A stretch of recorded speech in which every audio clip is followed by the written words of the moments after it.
Good Thursday, and welcome to the Oakland County Megacast live from the studios of our flagship stations 89.3 Lakes FM and Civic Center TV. I'm Tyler Keefe alongside Ronnie Dahl. We are also today, as always, on Birmingham Area Municipal Access in Birmingham, Bingham Farms, Beverly Hills, and the village of Franklin on Comcast Channel 15 and AT&T Channel 99, as well as on 88.1 WBFH The Biff. Today online, as always, CivicCenterTV.com, and we are joined today via Facebook Live by our good friends over at the West Bloomfield Township Clerk's Office. Thank Debbie Binder and her entire team over there for joining us on today's edition of the Oakland County Megacast. A lot of interesting people and interesting stories to discuss today, Ronnie, as it's another pretty packed news day in Oakland County. It always is, Tyler. We're still in the middle of this pandemic, but I did see one of the doctor speaking on Good Morning America this morning, and he said there is a possibility that we could see life return to some type of normal by this summer. Yeah, good news. Definitely hearing that. Any more good news we can hear about the speeding up of the process of returning to normal, I think is going to be welcomed by everybody, and certainly the vaccination process is probably going to have to be very much ramped up by the time we get to that, and people need to continue to take their precautions. But we're seeing numbers drastically improve, and we talked about this yesterday on the show, that the numbers in the state of Michigan, particularly in problem areas like nursing homes, are getting a lot better. Governor Whitmer even yesterday at her press conference talked about how our numbers are improving, and so things are starting to look up. That being said, we've been in this spot before where things have been looking up, looking really positive. We've been making great strides, and then the floor falls out from under us, and we're right back into having to take extreme precautions to protect the public from COVID-19. Well, the good thing here is we do have a vaccine this time, whereas times in the past we haven't. And so, of course, as you reduce the restrictions and people start to get out more, the virus is going to spread more. But this case, we're hoping that with the vaccine, it does keep those numbers down. Tyler, as you just mentioned about the governor in her press conference yesterday, she is hinting that they will be easing some of the COVID-19 restrictions in the coming days as infection rates continue to decline. The governor said decisions will be made on how to move forward on a number of fronts. She specifically mentioned policies surrounding nursing homes and limitations on gatherings. So keep in mind, it was back in October. Some of these orders are really hard to keep up with, but it was this past October when the health department issued the order allowing indoor visitation by appointment at long-term care facilities if a facility has had no new cases within 14 days and is in a county where the COVID-19 numbers falls within a permissible boundary. So that has really prevented a lot of people from being able to have an in-person visit with their loved ones in some of the nursing facilities. Currently as well, I don't know if anyone really remembers this one, due to that order, Michigan limits indoor residential gatherings to no more than 10 people from no more than 2 households. And for outdoor gatherings at residential venues, the current limit is 25 people from no more than 3 households. There have been so many of these numbers, and they change, and these issues and these orders, it's hard to keep them straight. The one thing she pretty much did say yesterday in that press conference, don't expect any easing up on the restrictions when it comes to the restaurants, though. Yeah, and she was asked a lot of questions about what do you mean by these restrictions may start to be lifted in the coming days. She didn't give a whole lot of specifics. The one that she did give some specifics on was restaurants. There have been calls to increase the capacity limit from 25% to 50%, particularly in the Michigan GOP, and from members of the restaurant and lodging community in the state of Michigan. But the governor has been adamant that that's not going to be one of those first restrictions to be loosened in these coming days, when she said it herself, is planning on having the Department of Health and Human Services begin to lift some of these restrictions. I was sad to see another one of the popular restaurants announced it will be closing, the Library Pub in the Novi. I believe that's Novi over there off of Grand River. They have the 2 locations, but it's going to be just the Grand River location that they are going to be closing the doors because they moved over the past few years to expand. And the owner said, look, there's just no way to keep the doors open. I'm bleeding money here. And so that's been a long time popular restaurant over in that Novi area. Yeah, it's one of the more popular ones. I remember moving in the Novi area, and that's one of those frequented places in the Novi and Wixom area out that way, just west of us here in Oakland County. And they've had a lot of success in recent years. They've been able to expand. They've been able to move. They had a location right on the border of West Bloomfield and Commerce for a long time. They expanded out, of course, as you said, to Novi, and that just shows what this COVID-19 pandemic has done, particularly in the restaurant business, that these restaurants that had been booming before the pandemic, it just as swiftly as they found those successes, they ended up having a lot of trouble because of the financial toll of the pandemic. So we had kind of touched on this yesterday, expecting that this may happen, and now a group of Michigan Senate Republicans has requested that the state attorney general's office investigate Governor Gretchen Whitmer's handling of the coronavirus pandemic, and in particular the governor's nursing home policy. Separate letters sent to Michigan Attorney General Dana Nessel and the U.S. Department of Justice Wednesday from State Senator Jim Runstad, who is a Republican for White Lake, and some of his Senate Republican colleagues argue that COVID-19 cases and deaths among older adults have skyrocketed in the last year. The letter suggests this increase is an unintended consequence of Whitmer's policies and noted discrepancies in the reported numbers of cases and deaths in the state's long-term care facilities. Runstad pretty much compared Michigan's nursing home deaths to similar issues in New York State.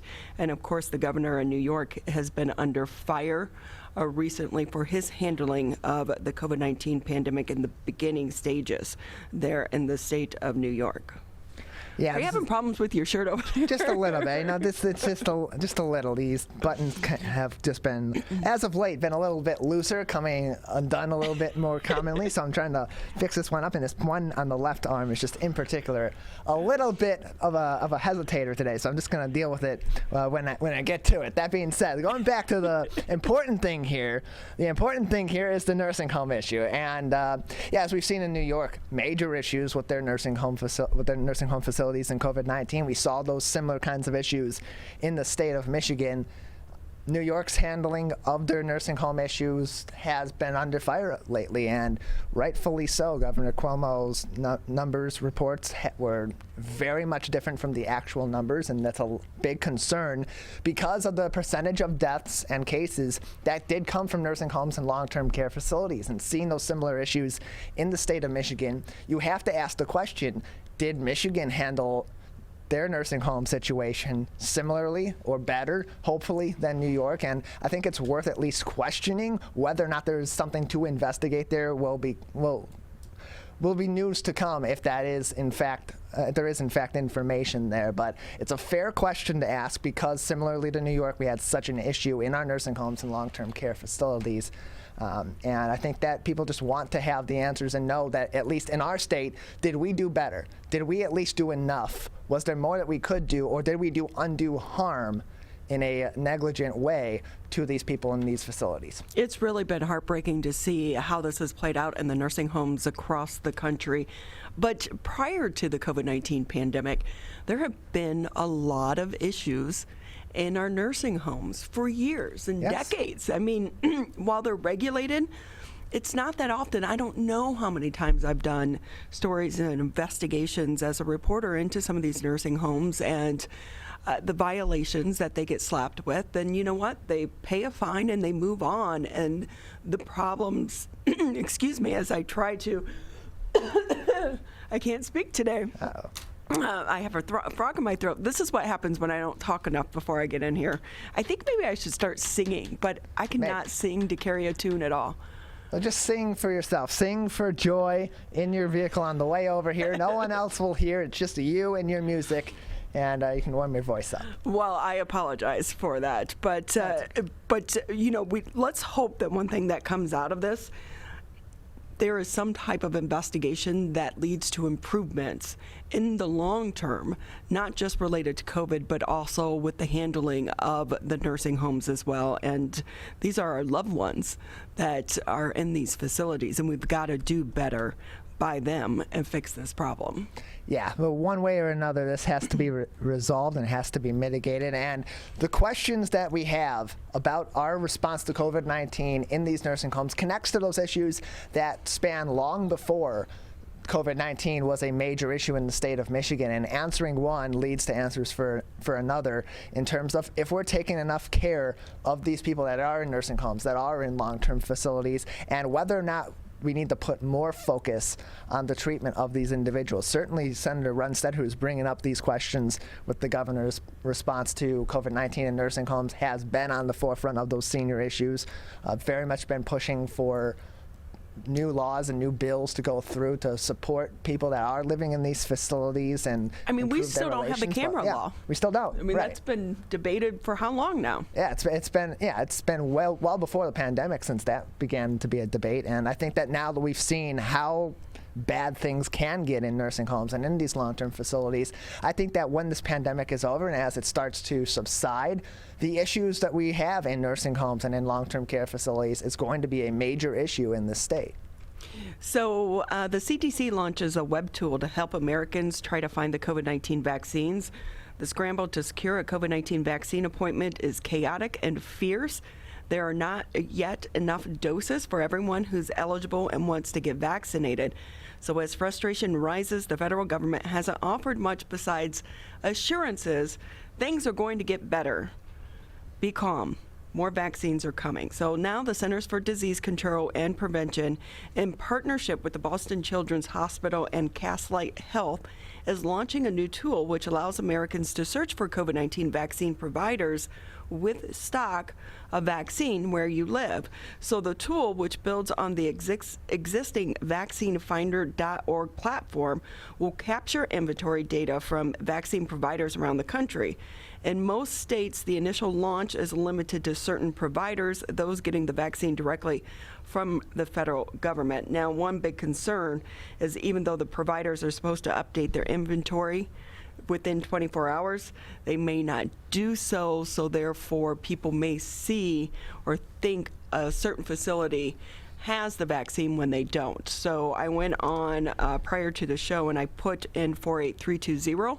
There are a couple Rite Aids here in our local area that it pops up that they have stock on the vaccine. So it's kind of one of those ways that you're going to be able to track it, and hopefully for some of the people in the beginning stages of the vaccine and needing the vaccine, it's going to help them navigate this crazy world that they're in trying to get these appointments. And as we've spoken to many experts in the local area in the last week or so, it's suggested that you do sign up in as many places as you can that do have these vaccines or have access to them or will in the near future, so that you can get on any list and get in those priority situations. And if your spot in line comes up in one, then you are opening up a spot in a different line for another person. So hopefully this tool, when they work out some of the kinks of it, such as information that is no longer valid or no longer most up-to-date being available in terms of what the stock of those vaccines are at certain locations, once that's kind of updated and taken care of and they got that in line, I think this will be a very helpful tool that people will be able to use to know where they should be signing up to put themselves potentially in the best position possible to get a vaccine as soon as possible and get out of those other lines that they may be in waiting for vaccines, so that more people can get through in a more efficient manner. I will say, Tyler, another advantage, it looks like being the back of the bus when it comes to the vaccine and being qualified to be able to get it. Now they're trying to figure out how they can adjust the vaccines in order to work against the variants, some of these new strains that are coming out.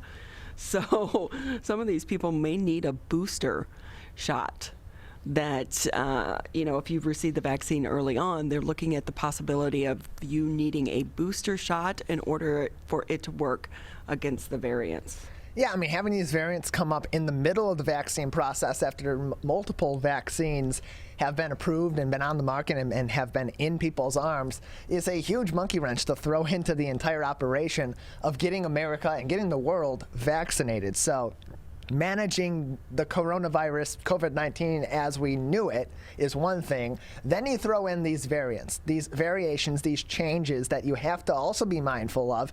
And yeah, and it's not a surprise that a booster may be necessary, because some of these vaccines are able to protect against certain variants or a certain percentage of certain variants and nothing or very little from others. And as more vaccines come out, there may be differences between one vaccine protecting from one variant and another vaccine protecting from other variants. And so booster shots are one of the methods that can be used in that case, as uncomfortable as it is and as much of a logistical nightmare that seems it may be on top of the vaccine logistical nightmare.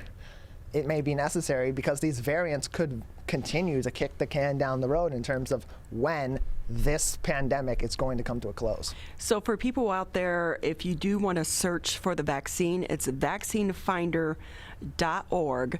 I just updated it, put in 48320, and there are 3 local Rite Aids right now that are showing, at least according to vaccinefinder.org, that they do have some of the vaccine in stock. Now, of course, I'm sure they already have appointments scheduled for those spots, but the good thing about this, when you click on the location, it also gives you the address and the phone number to call as well. So trying to make it a little bit easy for everyone out there. Yeah, and that link is on civiccentertv.com/coronavirus. In the article about this web tool, under the CDC launches web tool to help Americans find COVID-19 vaccines, there is a direct link to vaccinefinder.org. So you can use this tool and find those locations in your area, whether you are watching us in greater West Bloomfield in one of our 4 communities or in one of our neighboring communities from our partnering stations, or you're coming in and watching us on the web from anywhere else in the U.S., you may be able to find some helpful information. That direct link is on our website, takes you right to that CDC tool. With that, we have a great lineup today, Tyler. As you were saying, yes. We have a packed show for everyone today. We'll be speaking with the police chief over at Oakland University. They just got recognized for some of the efforts that they are doing over there to keep the students and staff safe at Oakland University. We'll also be speaking with the psychotherapist from the Birmingham Maple Clinic. This is the National Eating Disorders Week, and we'll check in with her about eating disorders during the pandemic. The need and the call is on the rise right now for some of these people to get some help. In the 11 o'clock hour, Dr. Gerald Hill will be joining us here on the show. He, of course, is the superintendent for the West Bloomfield School District, and then we'll also be joined with a senior economist. There is a new article or a new study that is out looking at the impact of COVID-19 on the economy, and it really is a fascinating and an interesting interview. So we're looking forward to that at 11:20, and then we'll round out the show bringing in one of Tyler's former professors. Yes. He has taken his class on the road during the pandemic, so we'll be talking to him about his adventure on the road and why he chose to do so, and also hopefully we can meet his 4-legged friend. Yeah, hopefully we'll be able to meet his cat on the road, Dusty the Adventure Cat. There it is. That's the name. And yeah, really interesting story he's got. Really interesting things that he's doing. Excited to talk to him about how that's going so far and what he hopes his students get out of that as well. Yeah, we have to get him some more Instagram followers for the cat. We do. We got to get Dusty the Adventure Cat more. Dusty's amazing. Yeah, Dusty's chilling on the road there. So we have a great show for you coming up after the break. Hi, my name is Kurt Lawson, and I'm the Public Information Officer for West Bloomfield Township. We wanted to reach out to you, our older adults, to provide information that you may find useful during this difficult time. We want to ensure you that West Bloomfield Town Hall, our Waters and Utility Department, West Bloomfield Parks, and our police and fire departments continue to work hard on your behalf. Information and resources can be found on the Township website, the police Facebook and Twitter, or call West Bloomfield Parks COVID-19 Help Hotline. Please remember to keep your social distance of at least 6 feet, wear facial coverings when you leave your home, and wash your hands for at least 20 seconds with soap. These precautions will help keep you safe during these difficult times. As rivals, we don't always see eye to eye. Like who scored the best recruits? Who's gonna be who? And whether we wear green or blue. But one thing we can all agree on to help stop the spread of COVID-19. Wear a mask. Wear a mask. Wear a mask. Wear a mask. Wear a mask. The ball's in your court, Michigan. Michigan, we still need to stay careful because we don't want to go backwards, back to where we started. So keep standing 6 feet apart, keep wearing a mask in public, and if you have symptoms, talk to a healthcare provider about getting tested. To move forward, let's all do our part. So stay careful. Michigan.gov/coronavirus.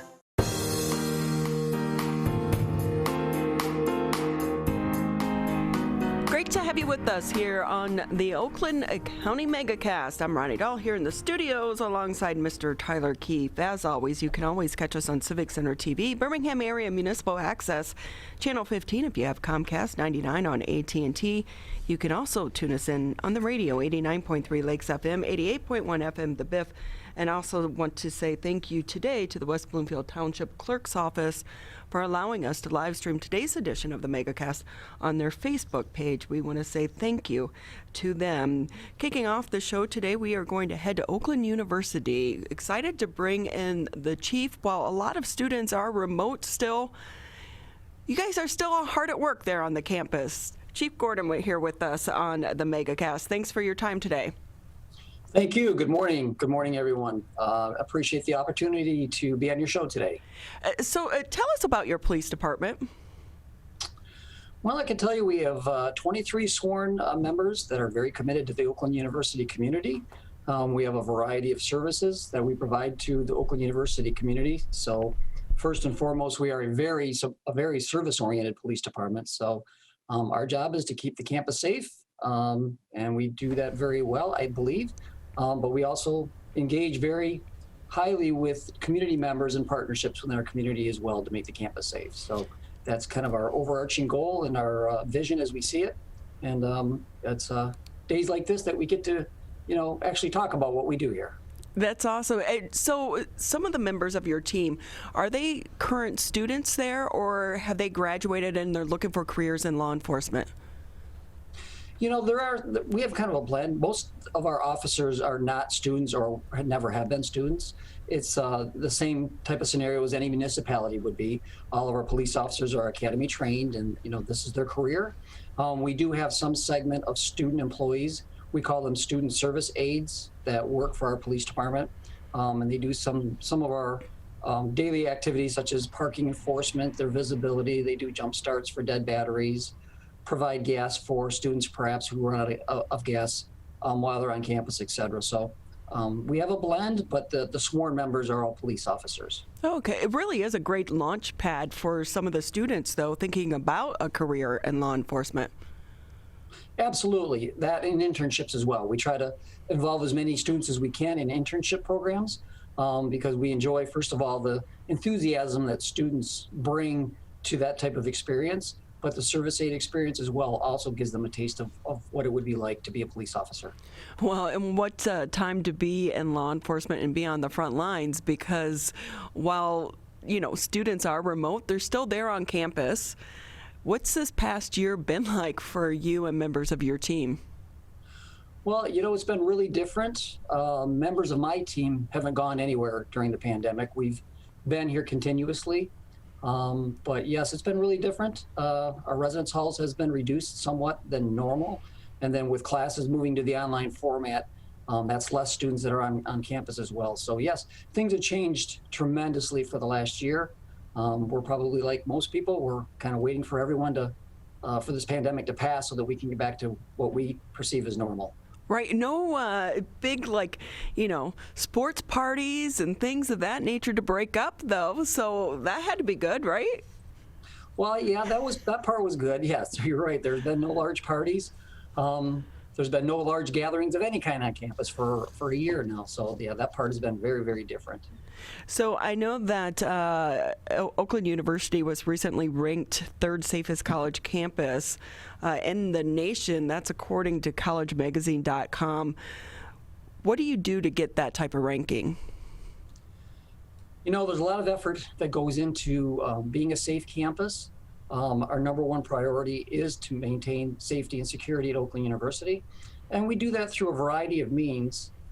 First and foremost, from my office as the chief is our community partnerships and establishing those connections with our community members so that they have an opportunity to know us before they need us. And I think that's an important key that we create that. We have community education programs that we present all the time in an effort to build those bridges. And it has been successful during the time that I've been here to create that type of approach. And also, we have a very dedicated staff here in the police department as well that go out and create their own relationships with members of our community. So again, when they need us, they call us, and that goes a long way in creating a safe environment for everybody.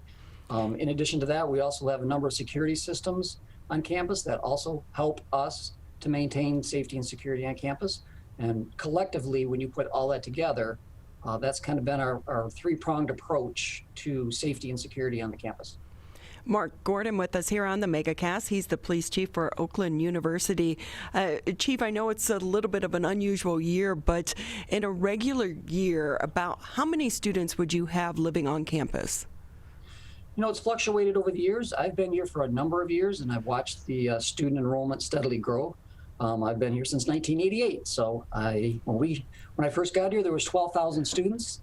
We've grown tremendously since then, not only in enrollment, but also in facilities and buildings and programs. Right. Every time I drive past there, it seems like there's a new building going up, and I know the dorms have expanded as well. Exactly. You know, for a number of years now, we've been hovering around 19 to 20,000 students.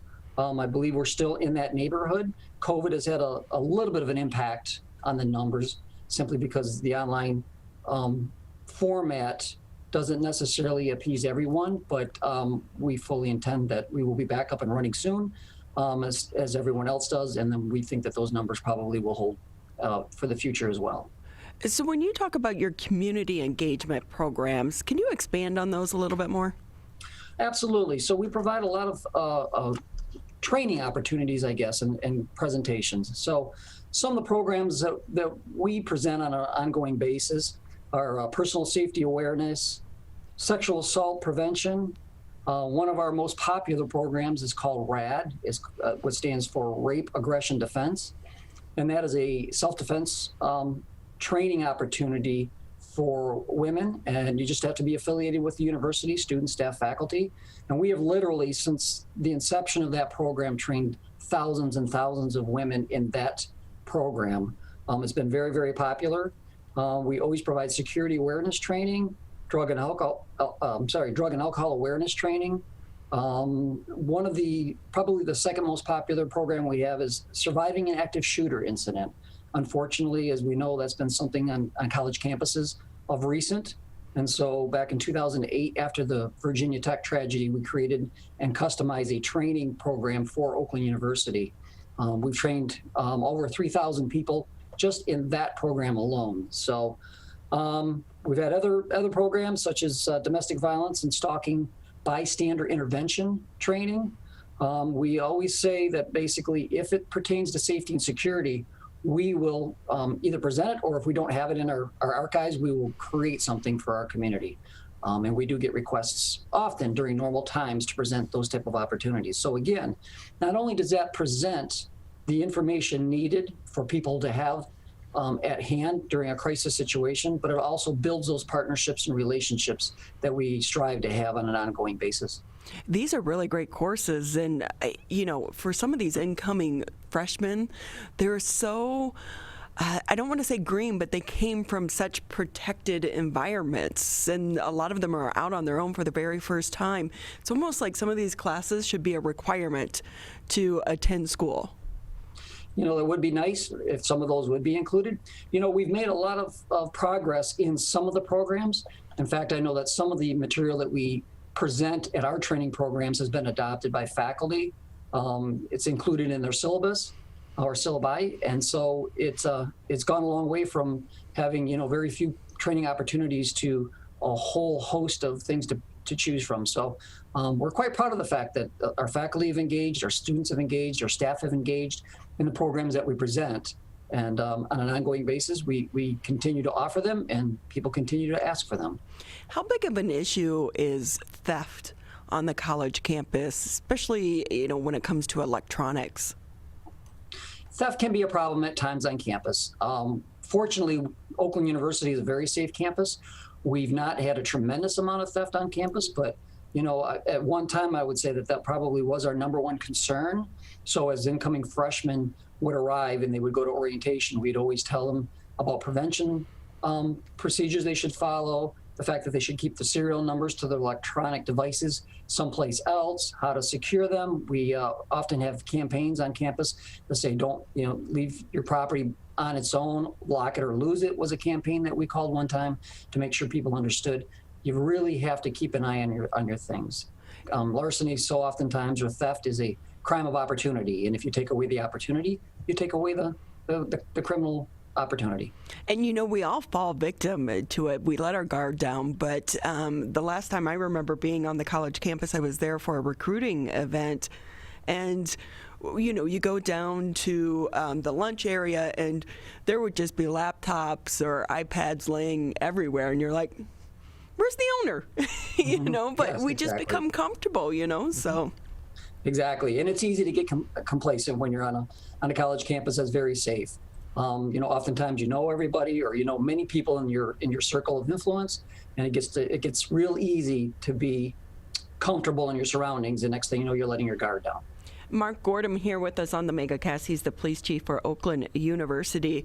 One of the big issues we had here just in society in general, porch pirates. So many people are ordering things now online. How does that work with the students? Do they get delivered directly to their door, or are they pretty secure there on the campus? It's pretty secure on campus. Everything comes to a central receiving dock and then is distributed from that point. So once the delivery is made, it's pretty much in the possession of an employee of Oakland University. The mail runs every single day, and then I believe there are secure locations in the residence halls where the mail is taken to. So we've not had a big problem with that type of activity on our campus. So, Chief Gordon, when do you anticipate life getting back to normal there on the campus? Do you miss the students? Oh, we do. We miss the students tremendously. That's kind of that's the backbone of our university. That's why we're here. So yeah, we do miss them tremendously. At this point, we're all very much hoping for a normal fall for September. There's still discussions on what the summer will look like here, but as we learn more and more about the vaccination rollouts, the immunity aspect of it, our sites are probably right now really focused on the fall and what that will look like. Oh, I know so many of the students really want to get back to that on-campus experience because, especially for the high school seniors, they kind of lost out that senior year, and then they go to college. They don't get that freshman experience from a dorm room. That's correct. It is. There's something missing in your student life and your student activities and just the whole on-campus experience. Do you have COVID? Do you have co-ed dorms over there at Oakland University? We do. That just seems so crazy to me. I don't know why. I guess I'm old school. Yeah, it's been that way for some time. I believe they're segregated by floors, but yeah, the buildings themselves are co-ed. Well, Chief Gordon, we so appreciate your time. Anything maybe we didn't touch on that you want to share before we say goodbye? No, I'm happy for this opportunity. So thank you for having me here. Again, Oakland University has typically been a very safe campus throughout the 30 years that I've been here. The fact that we've been recognized as the third safest campus in the country is very rewarding, I guess, is the word I'm looking for us to know that not only the community partnerships that we've created, but the police department's efforts to create a safe environment have yielded some positiveness, and it's good to be reflected. Well, I'm sure the parents appreciate it as well. It makes them feel more comfortable when they're sending their loved ones off to college. Chief, before we let you go, any of those tips on some of those programs available on your website? Yeah, the website for the police department is oupolice.com. We have a whole host of safety and security information programs that we are offered. Our annual Clery report that has crime stats, tips for safety. There's a number of things on that website. So anybody interested in knowing more about what we do at Oakland University, that's a good place to start and to look at the resources that we have available on that website. Chief Mark Gordon with us here on the Megacast. Thank you so much for your time. Thank you. I appreciate it. Have a good day. You too. Stay safe and stay healthy over there at Oakland University. We're going to take a quick break here on the Megacast. Hi, I'm Dr. Faust, the Medical Director for the Oakland County Health Division. The most important thing you can do to prevent the spread of illness is to wash your hands thoroughly and often. Follow these 6 easy steps every time you wash your hands. Step 1, turn on the sink and wet your hands with warm water. Step 2, apply soap to your hands and lather between your fingers, under your nails, and the front and back of your hands and wrists. Step 3, wash your hands by scrubbing them together for at least 20 seconds. Step 4, rinse your hands with warm, clean water. And step 5, dry your hands with a clean cloth towel, a paper towel, or hot air blow dryer. If you're using a cloth towel, make sure to change it often.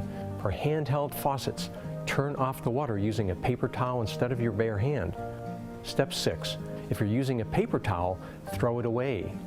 Practice healthy habits like washing your hands after coughing or sneezing into them to keep you and others healthy. Go to oakgov.com/health or call Nurse on Call at 1-800-848-5533 to learn more.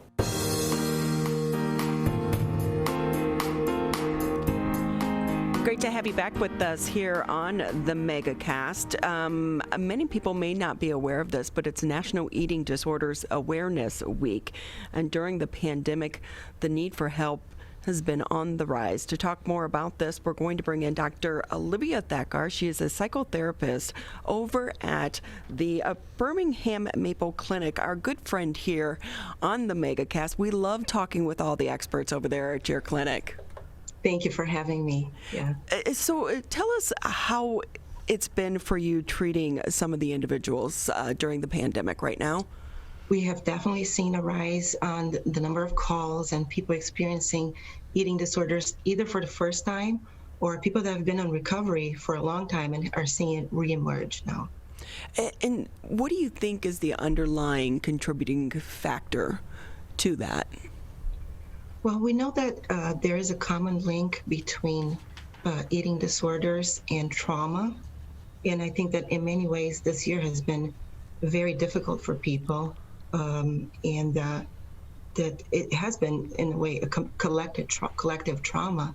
So it's not surprising that this is happening. I think that we see eating disorders as a way to cope with stress, and it can be triggered by environmental stressors. And this year has been just very difficult. Doctor, is it just me, or it seems like in the past 10, 15 years, we haven't been talking about eating disorders like we used to. Now there seems to be more of a focus on drugs and alcohol use, but we're really not talking about the eating disorders. It seemed like it was a big topic back when I was like in high school and college. Yeah, I'm not really sure, but I think that we have seen over the past 30 years an increase in research and treatment of eating disorders. There's better diagnostic tools, but there are other concerns as well, especially with young people. So if I'm a parent, what should I be looking out for to know this is the time to get help versus that's just kind of a normal way to deal with the stress, because we all laugh and we call it the COVID-19. Right. Yeah, I've heard that a lot.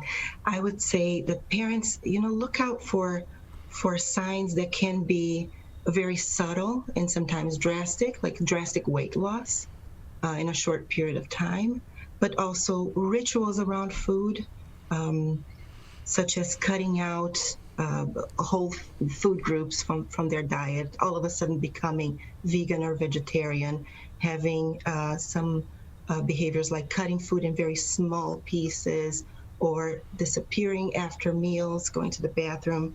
Anything that are red flags that would be that there is an eating disorder that could be going on. But I would say that especially excessive preoccupation with weight, shape, and appearance. If you see that in your kid, body image dissatisfaction, I think it's time to look for help. How much do you think social media is playing into sparking some of the disorders? I think it's a problem, and I think that it is a big contributing factor to eating disorders right now because of the social pressure. We're all immersed in this culture, this diet culture, and kids see this everywhere on their Instagram account. It follows them home. I think that there's a big pressure to be thin.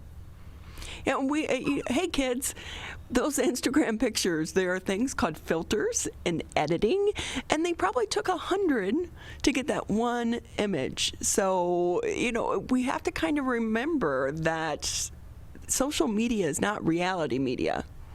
That's right, yeah. So you're treating some of your patients. How is it working right now with COVID-19? Are you able to see them in person at all? Right now we're doing virtual therapy, and we work with often with a multidisciplinary team. So they do go to see a physician that specializes in eating disorders, and there is a dietitian that is working with them as well. So I am doing right now virtual therapy, but they are seeing other members of the team in person. And are they able to utilize any apps to help in the treatment? Because it seems like there's an app for everything right now. There are certain apps, definitely. But I think that does not replace the connection with the therapist, right? With their physician, with real people. Right. So we talk so much more about eating disorders. We just assume it's people anorexic, but overeating during this time is a big issue as well. Right. And I think that our relationship to food is so complex, right? That many times food serves as a source of comfort for so many people. And many times it is a way to, it is a form of control. It just depends on the person's background. So it can serve, overeating is a problem. There's easy access to your pantry all day if we're working from home, right? Dr. Olivia Thakkar with us here on the Megacast. She is a psychotherapist from the Birmingham Maple Clinic. Is it harder for people with eating disorders to overcome them because we need food to survive? Exactly. So it's not a all or nothing approach to recovery. It is more about finding balance, finding moderation. But it is possible to recover. We know that early intervention is the best way to recover. So treating them as soon as there are signs that they're struggling, it really offers the best chance of recovery. So what age group are we looking at here? So in general terms, I would say that eating disorders affect 90% of people with eating disorders are in their early teens to up to 25. Some of them are younger, some are older, but that's the age group. But it affects all age groups, all races, gender identity, sexual orientation, socioeconomic background. So along with the food, should the parents also look at the exercise activity of their child as well? I think so. I think that especially with bulimia, there is, with bulimia nervosa, there's a tendency to overcompensate for binge eating. And one of the ways that people find to compensate to avoid weight gain is through excessive exercise. So if someone is on the edge and they're struggling, what do you want them to know? I want them to know that there is help out there, that there is a chance of recovery. It really is about looking at life as more than an eating disorder, finding things that make their life more meaningful, but definitely connecting with a mental health provider and asking for help. So we know that when we're dealing with alcohol or drugs, there are certain programs and detox programs, but what is the treatment for trying to help someone with an eating disorder? So I think it depends on the severity of the eating disorder. We have the least restrictive kind of treatment, which is the outpatient treatment, is what I do, where people will come in maybe once or twice or maybe 3 times a week, and talk about behavioral strategies that they can adopt to cope with the eating disorder and recover. There's also a day treatment where they go somewhere, maybe a hospital or a clinic, and they spend a day there. There's group therapy, medical care. And the most restrictive kind of treatment is hospitalization. Those are people that really, their medical status is really severe, and they need to be monitored and supervised all day. So is this like drugs and alcohol, where someone could struggle with it for the rest of their life? They just know that, hey, this is what I'm going to have to deal with. They could, yes, definitely. Or they could, if they find help early, there is a great chance of recovery, 100% recovery. I guess I should have asked you at the beginning of this, but what are some of the different eating disorders? Okay, so there are various types of eating disorders. The most common are anorexia nervosa, bulimia nervosa, and binge eating disorder. So with anorexia nervosa, what we see is excessive preoccupation with weight, shape, appearance, and control over eating. And there is a tendency to restrict calories that leads to a dramatic weight loss. There's also this disconnect between what they experience and what they see in the mirror. So there is they see themselves as larger than they actually are, and they can't recognize the severity of the condition. With bulimia, there are episodes of binge eating. They're followed by compensatory behaviors such as vomiting, using laxatives, diuretics, or overexercising. And then with binge eating disorder, we're talking about the sense of a lack of control over eating. The binge eating episodes where people feel a sense of lack of control and a lot of guilt and shame and disgust with themselves. How much does the family dynamic play into someone developing an eating disorder? Well, I think it could be a contributing factor. It could be a stressor if there's a lot of family conflict. But I think that families can be their best allies too, in helping the recovery and helping keep people accountable and supporting them. It just depends on the family system. And you see some parents where it's like, eat, you did something good, here, have a cookie, let me make you cookies. And then other families where it's like, everything's organic, we don't eat meat, we don't do this, you only have so many calories through the day. And, you kind of look at that and how that can impact your kids long term as well. Long term, yeah. Definitely. But we know that the eating disorders have a strong genetic component. So there's usually a family history of eating disorders or substance abuse many times, and depression. So there is a genetic component, that it's interesting to see how everybody, at some point in their lives will follow a diet, right? But only a certain amount of people will actually develop an eating disorder. And those are people that have predisposing factors that make them more vulnerable to it. And I think genetics play a strong part in it. Dr. Olivia Thakkar with us here on the Megacast. She's a psychotherapist over at the Birmingham Maple Clinic. Doctor, anything maybe we didn't touch on that you want to share with us before we say goodbye? I would like to say that there is hope, that we know a lot more now about eating disorders than we did 30 years ago. There's a lot of research, cutting-edge treatment, and that people need to ask for help and recognize, the severity of it, and help is out there. So do they still have a hotline available for people? They do. NEDA has, the National Eating Disorder Association has a hotline, and it's on their website. Okay. Well, we so appreciate your time today. You're very welcome. Thanks for having me. Thank you. And we want to remind everyone, if you know someone and you recognize some of these issues or these habits developing, it could be a friend, reach out and seek help. There are people there to help you. We're going to take a quick break here on the Megacast. Michigan, the coronavirus pandemic has put us all to the test. And now it's time to put COVID-19 to the test. As we move forward, testing will be critical. We encourage anyone who has reason to get tested to do so, those with symptoms and those without. If you are leaving home and going back to work, get tested.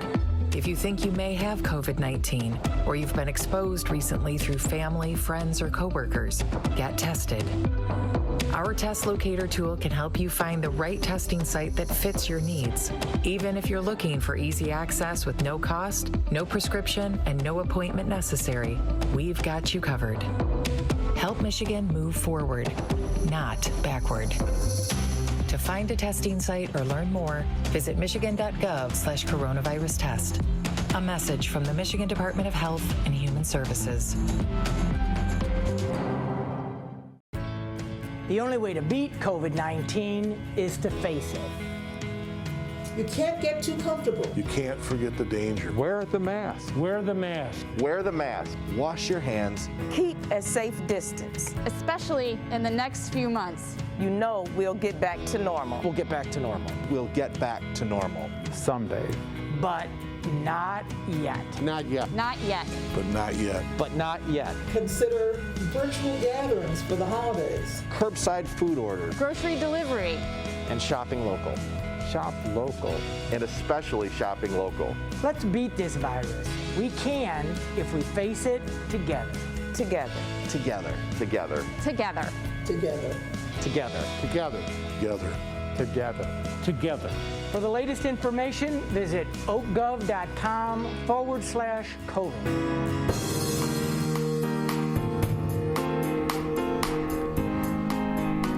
Thank you for being with us here on the Oakland County Megacast. I'm Ronnie Dahl in the studios alongside Mr. Tyler Keefe. Just as a reminder for those who may be tuning in for the first time, Tyler and I are here Monday through Friday, 10 a.m. until noon, bringing you interviews in the long interview format with individuals that are navigating the COVID-19 pandemic right alongside the rest of us. And we try to bring you these interviews so that you can get the information that you need outside of a 10-second soundbite. And with that, let's go ahead and bring in our next guest a little bit early. I will say it has to be so hard to be a superintendent right now. Dr. Gerald Hill with us here on the Megacast from the West Bloomfield School District. Dr. Hill, thank you again for being with us. Thank you, Ronnie. It's a pleasure to be here, even despite what you just said, the challenges, but it's fun to be here anyway. Dr. Hill, I do think about you guys when you see the new headlines. You know, first it was close the schools down. No, the schools have to be open by March 1st. And now the CDC is coming out with some new different guidelines. How do you keep it straight? Well, actually, we have to go beyond the sound bites because the sound bites can be misleading. Like, for example, the director of the Centers for Disease Control says it's safe to have in-person learning. And it is, as long as you follow the CDC guidelines. And then it takes about another 15 minutes or so to explain those guidelines. And so people hear the soundbite, and that's it. And so they put their own interpretation on it. So therein lies a challenge for all public educators in trying to make sure that our public understands the rules that we're playing by. Well, because on top of that, it's not only that each district is different, but each school building, each classroom is different. And so when you're trying to look at some of these guidelines and follow them, physically they could be a challenge and not able to do so. Oh, that's very true, Ronnie. It's much easier to cohort students and accomplish social distancing in a kindergarten through grade 5 school where students are, for the most part, self-contained and they don't change classes and all of that. When you get into a middle school with the changing of classes and a high school in particular, it gets much more challenging to maintain social distancing, and you really can't cohort is effectively in the upper grades. Oh, but those high school seniors have to be pretty excited. Most of them. Some still want to be home in their pajamas, but I know speaking with some of the students, they seem pretty excited to be able to get back to the classroom, even if it's on somewhat of a part-time basis. Well, I think that's definitely true. I mean, they thrive on interacting with one another. Teenagers, young adults, we're social creatures, and they really thrive on the interaction with not only their peers but with their teachers. And so having the option of even if it's part-time, face-to-face, and having that daily interaction with peers and with teachers is so beneficial to students in many ways. And then, of course, we still offer the totally virtual online aspect. In both cases, however, students have a lot more flexibility in schedule, and they're learning how to manage their time and their learning much better than in the past. And really is going to help them, I think, make an easier transition to college. Because when you get to college, you're on your own. You need to manage your time and that balance of, the homework and going to classes and the partying. I mean, so this is like, getting them ready for the next phase in life. Yes, they're having to be making decisions themselves as to what works for them and what doesn't. I think one of the biggest benefits is that the students are taking far greater responsibility for their learning, and they're taking it more seriously. Not all, we still have students that need a lot of guidance and a lot more guidance than they can provide themselves. But that's where the hybrid model has a benefit, because we can still maintain contact with students that need those extra supports. And so, but that transition to college should be a lot smoother. I mean, quite frankly, college right now is pretty much what we're doing in high school. It's not all face-to-face either. So. Yeah, that's a great example. With that, do you have a breakdown about how many or what percentage of the students have decided to remain online, and how many are coming back to the hybrid model? We have about 25 to 30% of our students who are in Lakers Online, and that's in grades K through 12. And it's fairly consistent. There's probably more Lakers Online students or totally virtual at the higher grade levels than at the lower, but it hangs right around that 25 to 30%. And then in the hybrid model, when we switched from totally online to hybrid at the high school, we had about 65, 70 students who went to Lakers Online because they were still hesitant to have the face-to-face contact. So. It's hard to try to please everyone because, even outside of a pandemic, everyone learns differently. And now you're trying to juggle all these other avenues to make it work for families with different needs and different learning skills on top of that. So 11 months into this, are you ready for it to be over? Yeah, 11 months ago. Yeah. No, we've been working hard at changing how we teach and changing how we communicate and adapting. And I give credit to our staff for their resiliency and their innovative ideas. However, to a person, we are looking forward to having more in-person learning. As a matter of fact, as you and I are talking, we're planning for next school year with the assumption that we will have two options. One will be the totally online, and if families are still hesitant, but the other option will be 5 days a week, fully in-person model. And so we're planning that as right now. One of the takeaways that we have from this whole pandemic, however, is that we have learned so much about the importance of choice, that students need more choices. We've learned that, quite frankly, less is more. We don't need to cover everything. If we focus on the more important standards and benchmarks and not try to cover everything, that's important. We've learned how to use technology, and both in the class and remotely, and so how to communicate and collaborate through technology. This format that we are in right now, that teachers are becoming very adept, students are becoming very adept, and so there are a lot of things that we will continue, even though we'll be in a fully face-to-face model, but we'll continue a lot of the strategies that we're employing right now. Dr. Gerald Hill with us here on the Megacast. He's the superintendent for the West Bloomfield School District. And with that, can we talk a little bit about the standardized testing? Where do things stand? I know that the federal government just announced that the M-STEP is going to be required. What are the plans with that? And is this really a good time to be giving a test to students? No, it's not.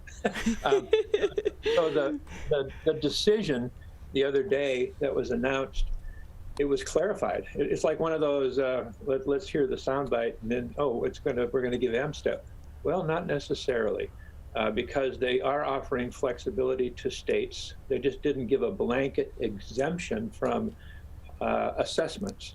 And so our state superintendent, Dr. Rice, he is meeting with the education department in Washington, D.C., and they're exploring other ways to provide assessments that are maybe there's a more local choice in it.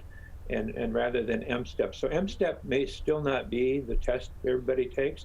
The challenge is that calendar is creeping up on us, and we're planning to give M-STEP because there's no exemption right now. But there's a possibility that there will be an exemption where you can give some other form of assessment rather than M-STEP. And that form would, in our case, would more than likely be our local, or we have a national NWEA test that we give that is a little more instructionally oriented rather than M-STEPs.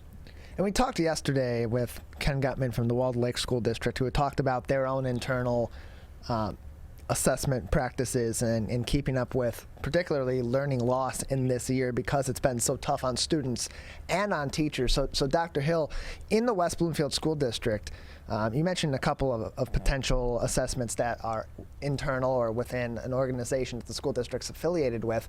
But in process, while we're teaching these students and while the pandemic continues to have a major impact on education, what is the school district doing to maintain some form of assessment or keep an eye on learning loss and how to pick up on that in the next school year and then the coming years for students that are going to continue to be educated in West Bloomfield following the pitfalls of the past year or 2 years in the pandemic? So I mentioned NWEA, and we utilize that all the time in conjunction with the state required assessments. So we will continue and have continued using that instrument to measure we're basically measuring student growth and how they're growing. You know, this whole concept of learning loss is somewhat of a misnomer. It's learning loss as measured by M-STEP. M-STEP is not the be-all, end-all to learning. And so there are tons of things students are learning, and we talked about some, how to be more responsible, how to be more resilient, how to be more independent, how to make wiser decisions. None of those are reflected on tests. So I don't think we should sell our students short and say they're at a deficit. At a deficit compared to what? I mean, every student in the United States is going through this different kind of learning. And compared to the typical standardized test, yes, there will be lower scores. But does that standardized test really, is it the be-all, end-all? Or do we want life skills? You know, we have the 4 C's in West Bloomfield, and we want students to graduate being able to communicate, being able to collaborate, being able to creatively problem solve, and be contributors of society. None of those are tested by M-STEP. So my contention is that we should really examine this whole, I guess, bias toward assessing students from some standardized assessment, and that's the gold standard. I don't believe it's a gold standard. Hey, but you bring up a good point, because there has been an argument about the standardized test prior to the pandemic, but there also needs to have a conversation, you know, getting some of these students ready for life, you know, how to balance a checkbook. Some students don't even know there is such a thing as a checkbook, you know, because we don't write checks any longer, but teaching them about finances, teaching them home ec. I one time was at an apartment complex, and there was a college kid who put like laundry soap his detergent in the dishwasher because he didn't know how to run a dishwasher. And this is a college student, which then flooded the apartment below him, and fun times. But, so there is an argument about, hey, shouldn't we be getting some of these students ready for life as well as just book smart? So the standardized test maybe isn't the route to go. I think you're right. We need to have a balance. The key is we need to be accountable for how our students are learning, and we need to be accountable how they're learning the skills and standards that we say they should.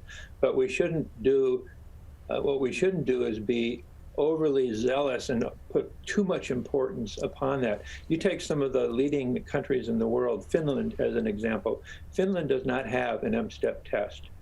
They depend on their educators to provide the assessments, and their assessments for learning, and they still do standardized tests, and they're always in the top in the world on the standardized tests, but they don't live and die by those. I think we need to have a more a whole student approach to learning. As you said, some of the practical life skills that people need to know and get ready to live outside of schools. And so I look forward to a broader conversation once we end this pandemic of what place do standardized tests have in our system? How can we be accountable and still emphasize practical learning, lifelong learning, and those things you mentioned, how to live successfully? And so with that too, can we talk about the budget at all? Still navigating that fun thing, huh? Yes, and it's a little disappointing. We have the federal government through the ESSER funding has allocated $1.6 billion or whatever to the state of Michigan. It's sitting in Lansing. It's been sitting there since it's been allocated because of the political dynamics going on between the governor and the Republican Party who is controlling the legislature. And they still haven't sent that money to the schools. And we are being pressed on the one hand, open, and take care of all the health and safety needs of the students. And on the other hand, they are playing a power game with the governor and withholding the funds, and we still don't have them. And so I think the politicians need to quit being politicians and be statesmen, stateswomen, and do what's right by the students of the state of Michigan. It's been disappointing watching that power play going on in Lansing while we're out here in the field delivering educational services, and they're holding a lot of the resources hostage. That is a great way to put it. And it's almost like you want to welcome them and say, hey, come sit in my shoes for a day. You try to navigate this world, because then maybe they could learn to work together a little bit more, because you as the superintendent and for all the teachers and the parents, you've had to find ways to work together during this pandemic, and holding that money hostage is not going to benefit anyone. But the other side of that argument being that we need to spend the money responsibly, because it may not be here when we need it again for that rainy day. And that's why we have school boards. School boards are duly elected governing bodies, and they should be held accountable for how that money is used. The money from the federal government is just a pass-through through the state. It's not state taxpayer money, it's from the federal government.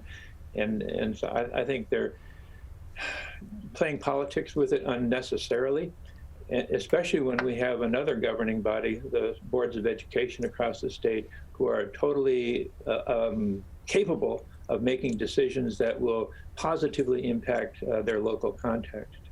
There are so many different facets to this discussion, and so many worlds that you have to navigate just to try to educate our kids. With that, do you anticipate once this is over, the West Bloomfield School District is going to lose a certain percentage of students because they've either left the district, or maybe they're going to find another model? Or do you think by having that online learning, that's going to attract more people to the district?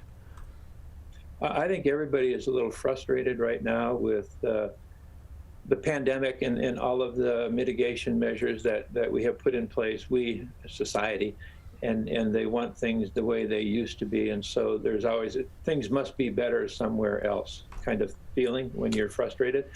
The challenge is, though, there aren't many other places that are doing things that much differently. So in terms of student enrollment, we did not lose that many, just nominal amount of students. And so I don't anticipate that enrollment loss due to the pandemic will be an issue. We project continued enrollment loss just by the birth rates that are happening, but not necessarily the pandemic. And because we will have that choice between full-time, in-person, and or Lakers online, I think we'll be able to satisfy the wishes of our residents and our children and families that are enrolled in our school district.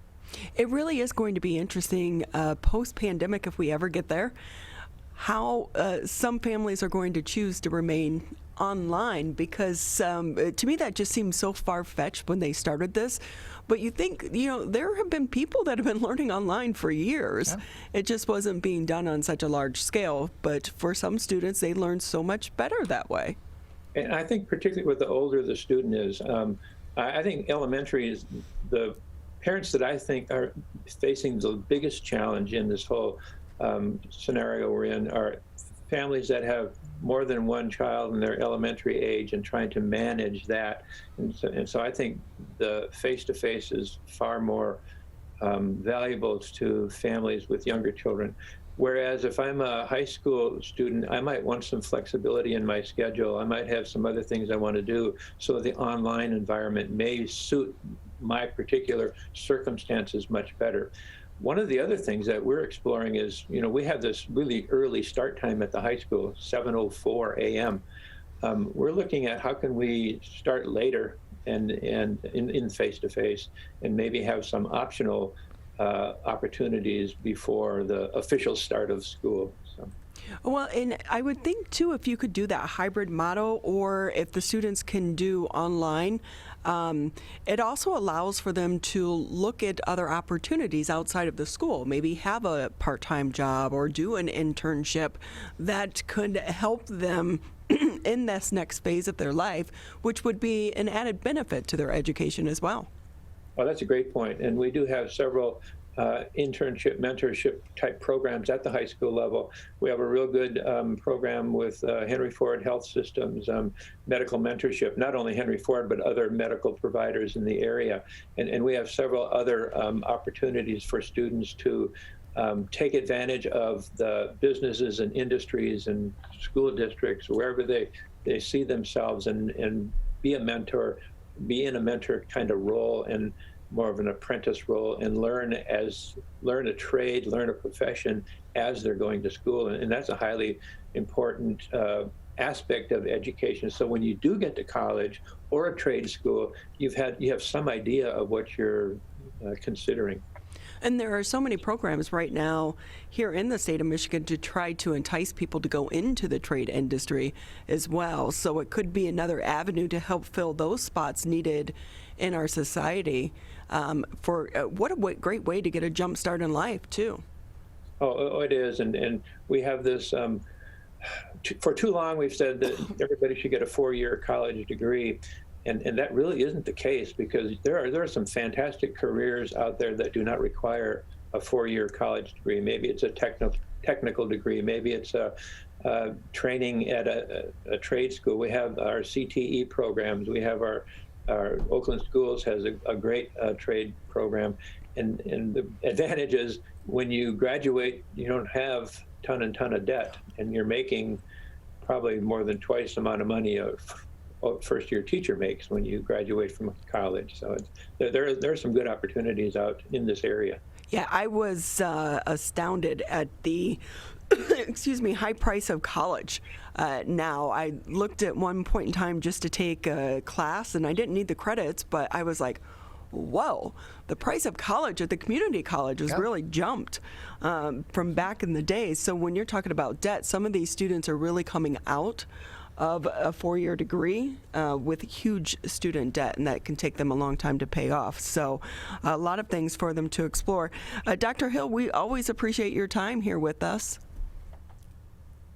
Anything we didn't touch on that you want to say before we let you go? I'm just going to put in a plug for our summer learning opportunities.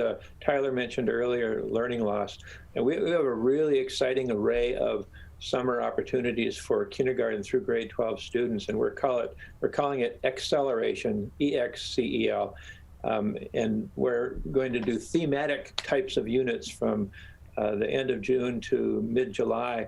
And they're going to be makers, they're going to be detectives, but they're going to be learning. And we have our typical summer offerings, which we will continue with, but we're putting together some really great learning camps for students. And I encourage families out there to check out our website shortly. We're in the development process right now. You've had Deanna Barish on a few times, I know, and she could actually do a real good job in terms of explaining the opportunities that we're creating for students for learning in the summer.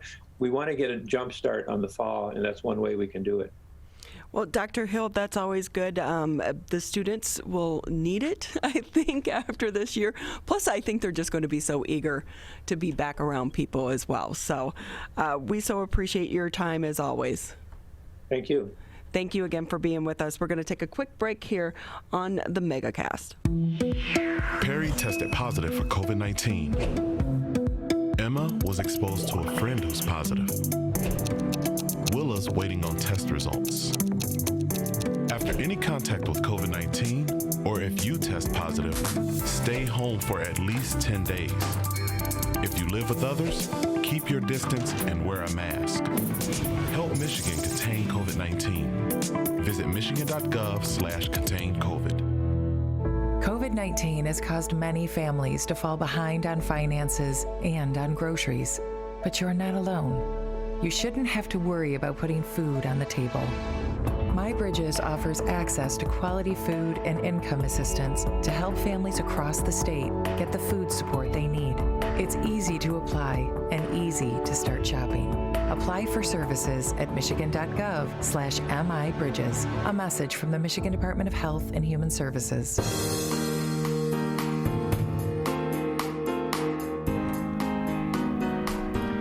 Welcome back to the Oakland County Megacast. If you missed any portion of this show or any of our previous week's shows, just a reminder, you can always find the interviews or the full Megacast on civiccentertv.com. For the individual interviews, just click on the on-demand section. Tyler, if I told you COVID-19 shutdowns don't have a long-term effect on jobs, what would be your response to that? My response would be, A, that's got to be wrong, and B, we haven't really had enough data yet on long-term effects after the pandemic on anything to truly know, but I find that hard to believe. Well, to explain more, we are going to bring in Senior Economist and Communications Advisor for the W.E. Upjohn Institute for Employment Research. Brad Hershbein joins us on the show. Thank you for being with us. Thank you for having me. My pleasure. For those not familiar with the W.E. Upjohn Institute, explain what work you all do there. Sure. We're an employment research organization. We've been around, nonprofit since 1945. We have an endowment that was started up by the W.E. Upjohn, the founder of the Upjohn Pharmaceutical Company, which eventually became part of Pfizer. So we're mostly independent. We're nonpartisan. We do not solicit funds from donors, for example, so we really are research-driven, and we're dedicated to finding solutions for employment, trying to find good jobs for people, and we are affiliated with the local Michigan Works in Southwest Michigan. Oh, the beautiful thing is you're right in our own backyard. You're here in Michigan. We are. We've been in Kalamazoo since the predecessor actually started in the 1930s, but we've been a research organization since 1945, so just in the southwestern part of the state. And we're happy to try to contribute employment solutions to find people jobs. This is great, and you guys it has to be in a fascinating time for you right now. It is a busy time, that is true. Yes. So tell us about this study.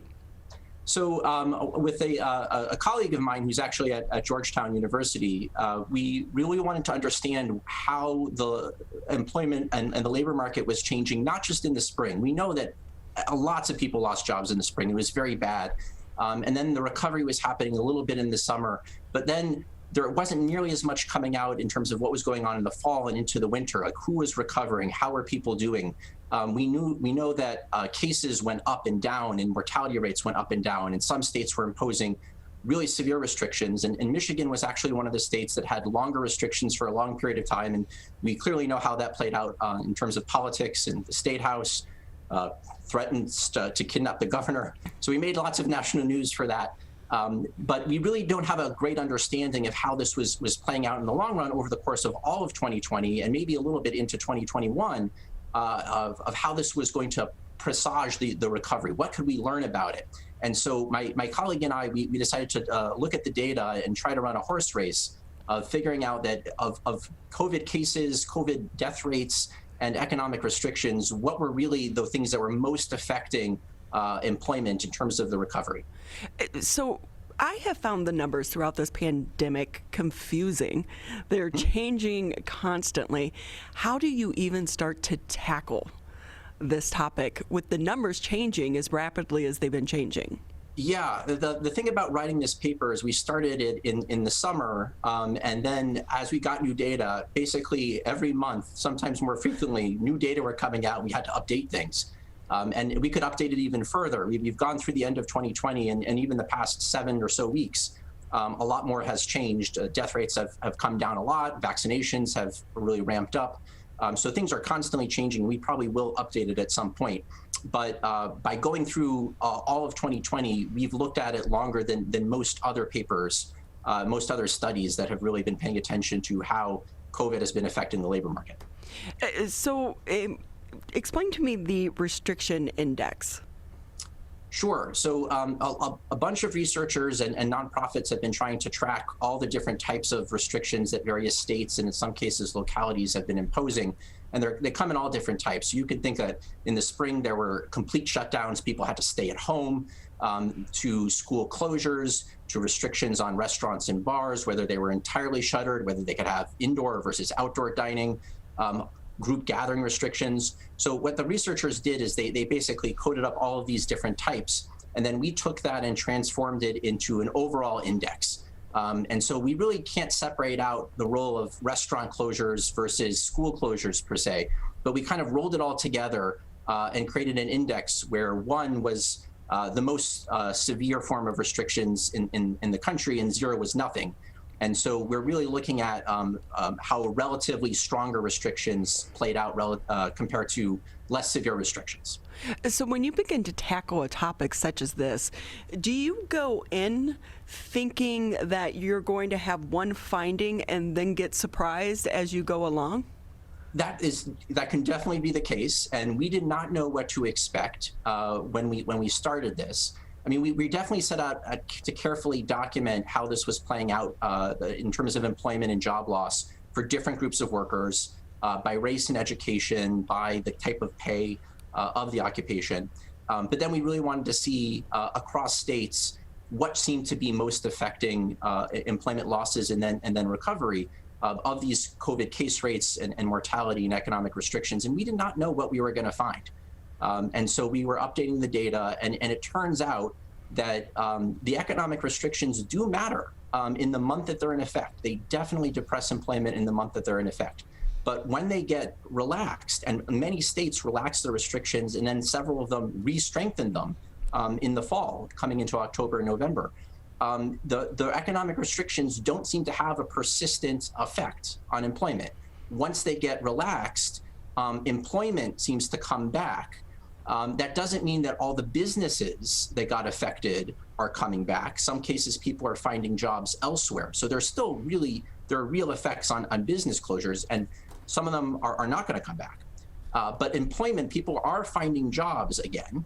But what really seems to matter in terms of depressing employment is mortality. The more people that die, if people are dying more in a month, that is lowering employment that month.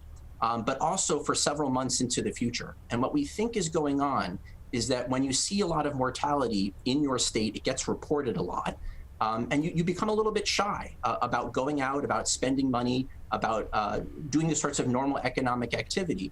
And if you're not going out and spending as much money, or you're spending it online for a business that's several states away, that's not creating a lot of demand in your own state, in your own area. And when there's less demand, there's less need for jobs. And so that keeps things down. Brad Hershbein with us here on the Megacast. He's a senior economist and communications advisor for the W.E. Upjohn Institute for Employment Research. Were you surprised at that outcome?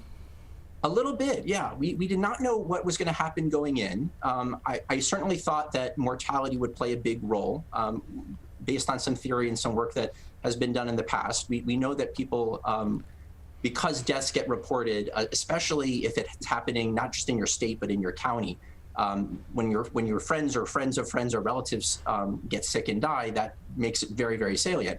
But I didn't know what the effect would be in terms of the economic restrictions. I suspected that they would be negative, but in terms of how long they would last, it could have been equally possible that they did have a prolonged effect on employment. One of the things that we can't look at the same frequency, but we're going to try to look at in the future, is it really affecting business closures? Is it affecting business creation? We know from national numbers and even from some state numbers that even though there have been more business closures over the past year, there were actually a lot of startups too. And so some of the business activity is going to be switching, and that could be across different industries, or it could be businesses using new technologies where you don't have to have as much in-person settings, for example. So that's something that we're going to be paying attention to going forward.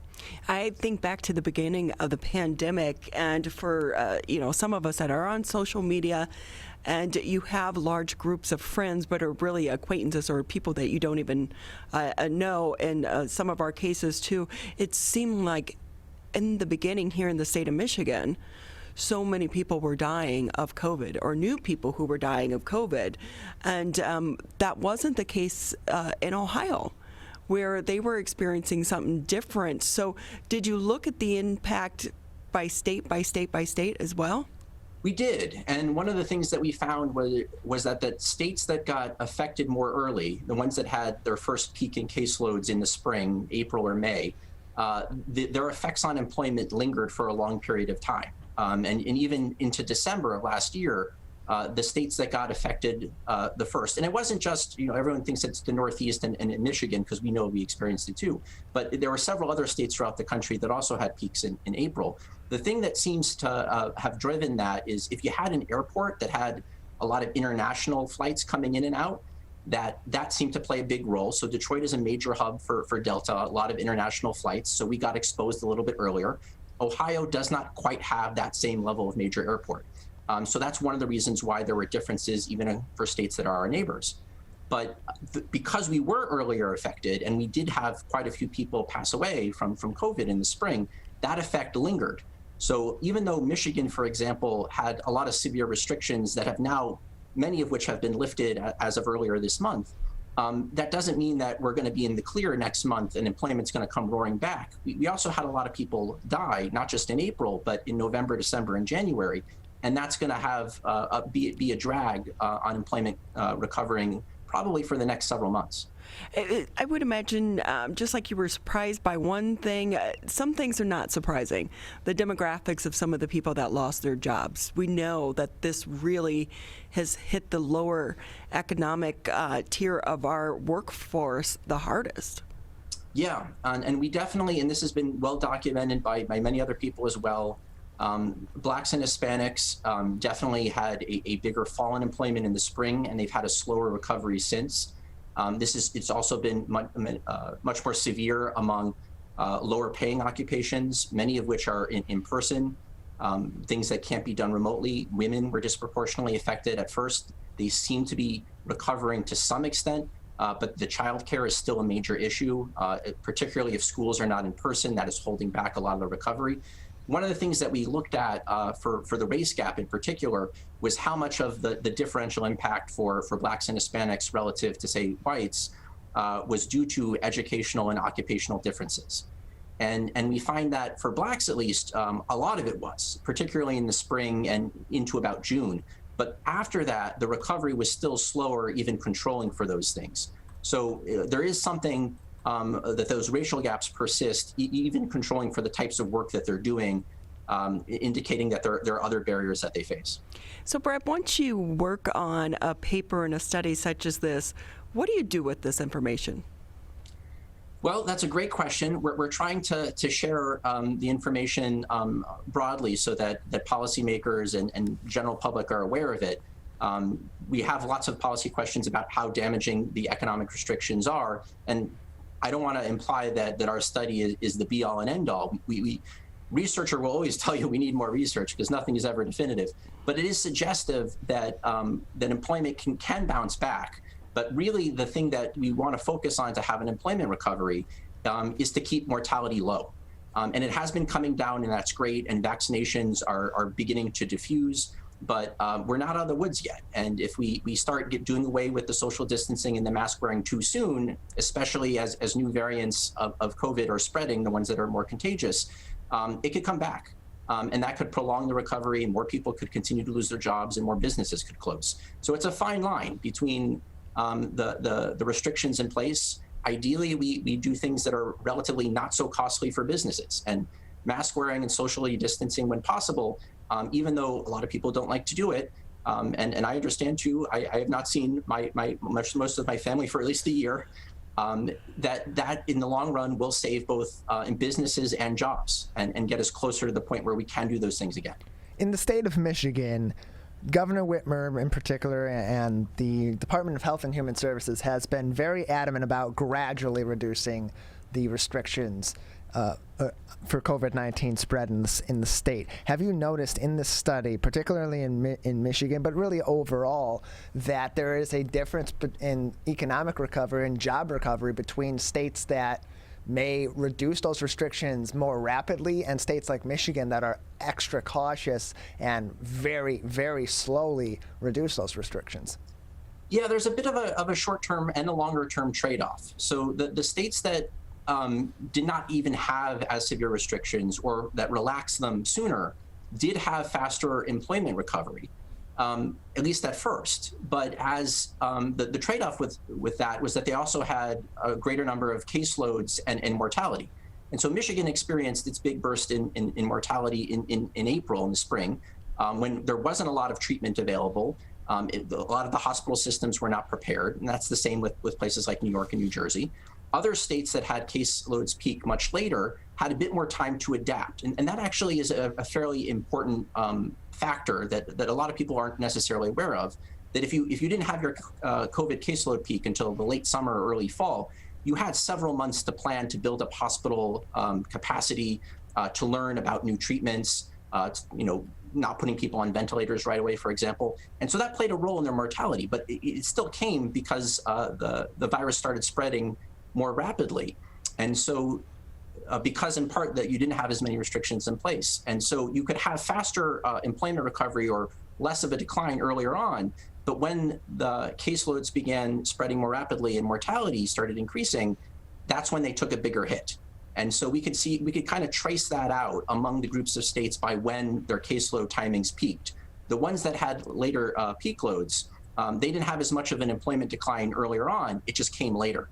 And then they had to impose restrictions because it was spreading so much. But by then it's kind of too late.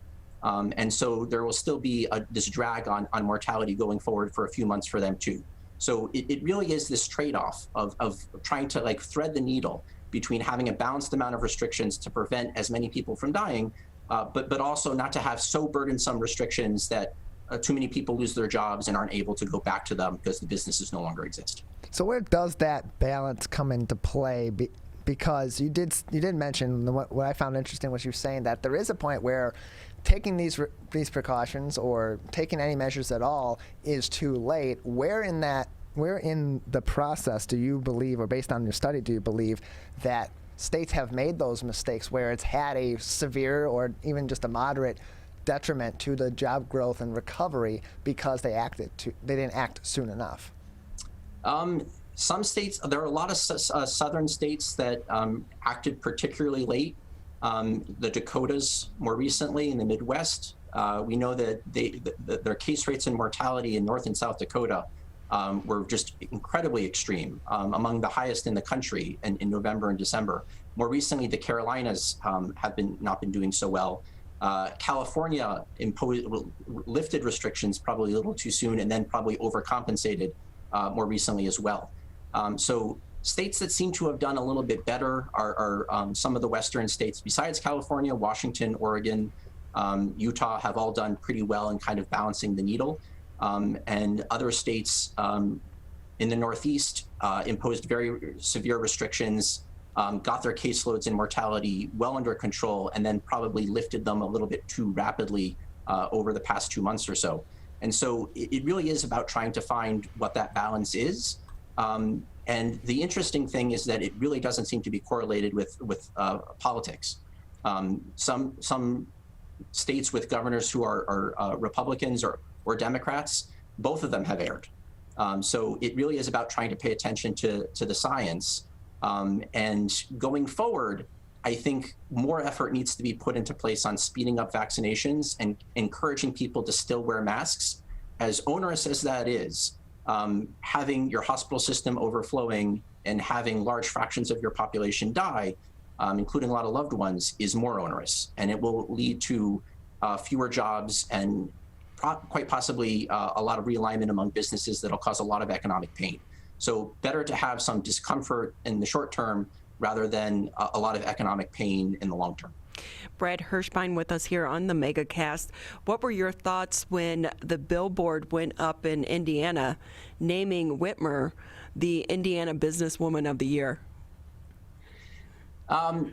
There are always going to be some movement across state borders. I will say, every time I went to Ohio, I was eating out.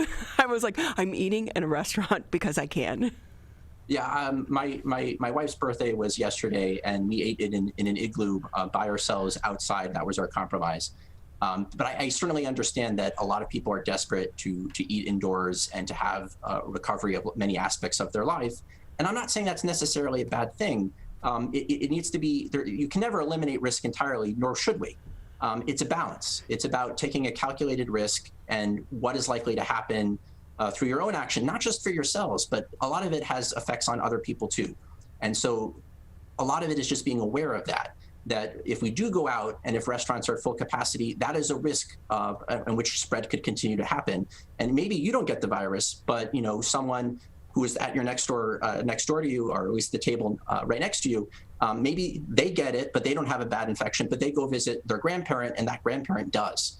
And so those are the kinds of things that we try to need to be aware of. Everyone needs to make their own risk decisions, but they should try to be aware of what the broader implications of that are. The faster we can get caseloads down and more vaccinations, the more readily we can do those things. And I think without having a sense of guilt.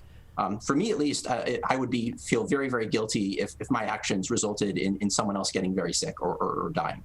So I try to be careful, but it'll get easier if we can get more vaccinations sooner. So if someone wants to learn more about the Institute or to actually read this study for themselves, where can they get that information? So you can go to www.upjohn.org, and a link to the study is on the front page. And so you can read both the full report if you're really brave, or we also have a shorter brief that's about 4 or 5 pages that calls out a lot of the highlights that summarizes the paper. Well, we so appreciate you doing the work. What are you going to tackle next? So one of the things that we're also very interested in is that we know that some people are not going to have their jobs come back. And what are we going to try to do to help those people? So we're very interested in additional policies that governments can do, but also a lot of nonprofits and businesses and other organizations can try to do to help people find those jobs faster. And a lot of that actually relates to your previous guest, Dr. Hill, of what programs for worker retraining could help many of the workers try to advance in their careers.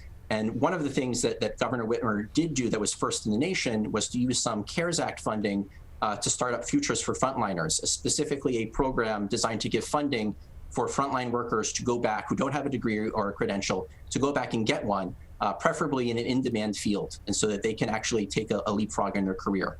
And we're underway to try to study that program, its impacts, and possibly try to provide some additional information to applicants to guide them in paths that look like it's going to have a promising career. And we want to see how we can make those programs better. That's great. I do know a couple people who are taking advantage of that program. If we can help lift one another up, that is a great thing. We so appreciate your time here with us today. Oh, thank you for having me. And good luck on that next project.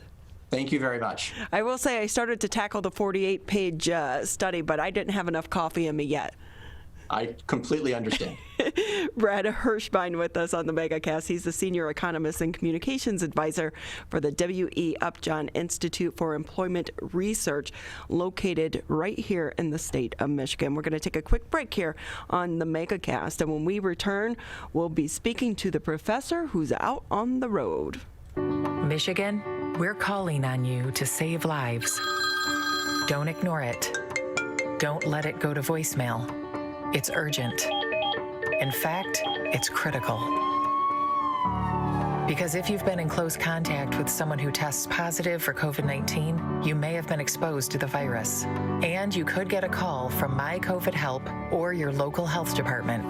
So please answer the call to learn how to protect yourself, your family, and friends. We're calling on you to stop the spread of COVID-19. To make it safe to reopen businesses and help Michigan move forward. So if you get a call from My COVID Help or your local health department, you may have been exposed to someone with COVID-19. To protect us all, answer the call. Learn more at michigan.gov/containcovid. A message from the Michigan Department of Health and Human Services. Hi, my name is Kurt Lawson, and I'm the Public Information Officer for West Bloomfield Township.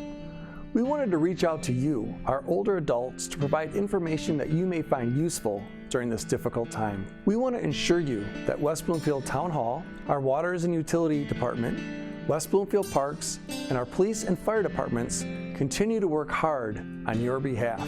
Information and resources can be found on the Township website, the police Facebook and Twitter, or call West Bloomfield Park's COVID-19 Help Hotline. Please remember to keep your social distance of at least 6 feet, wear facial coverings when you leave your home, and wash your hands for at least 20 seconds with soap. These precautions will help keep you safe during these difficult times. This may seem uncomfortable, but so is being hooked to an IV, sleeping in a hospital bed, and fighting for your life.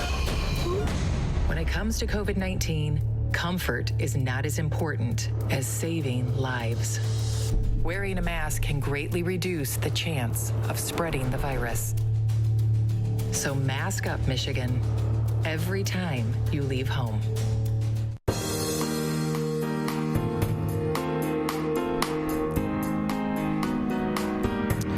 Thank you again for taking time out of your day to be with us here on the Megacast. As always, you can catch us on Civic Center TV, Birmingham Area Municipal Access. Tune us into Channel 15 if you have Comcast, 99 on AT&T. You can also listen to us on the radio, 89.3 Lakes FM, 88.1 FM The Biff. And we also want to say thank you to the West Bloomfield Clerk's Office for allowing us to live stream today's edition of the Megacast on their Facebook page. Our last guest of the day. What a resume. 26-time Emmy Award winner. He's a filmmaker. And now you're also a professor who decided to take advantage of being remote and hitting the road. With us now on the Megacast, Troy Hale, thank you for being with us. No problem. How is the road? The road right now is cold. It's very cold. It snowed up here in Denver last night, so I was out getting everything off the truck. So yeah, it's a challenge right now, but I'm hoping to get to warmer weather. Yeah, you maybe wanted to do this in the middle of the winter months, or maybe you should have headed south, right? Go to Florida. Yeah, no, exactly. My thing was I've never been to the Grand Canyon area, so I was heading out this direction, and I was hoping it was going to be warmer. Tell us about this adventure and what sparked the thought process behind it. Well, it was part of it was I wanted to inspire my students because they were stuck inside all the time, and you're always hearing the negative stuff about students that are stuck at home and all those kind of things. And I'm a positive person, so I wanted to say, well, what positive things can we get out of this? And there's a lot of, I can't wait to be back in a classroom with students. I love that. But right now I'm teaching asynchronous online. So I'm trying to find the best way to do that. So I put a lot of work into my class last year, and I shot and edited all of my lectures. So I've got all those done, and now I'm kind of on the road and just, popping in a video of what I'm doing. And it's getting a really positive reaction from the students. They're excited about it. And I've gotten the most positive emails back this semester than any other semester that I've taught in 13 years. So I'm really enjoying the student feedback so far.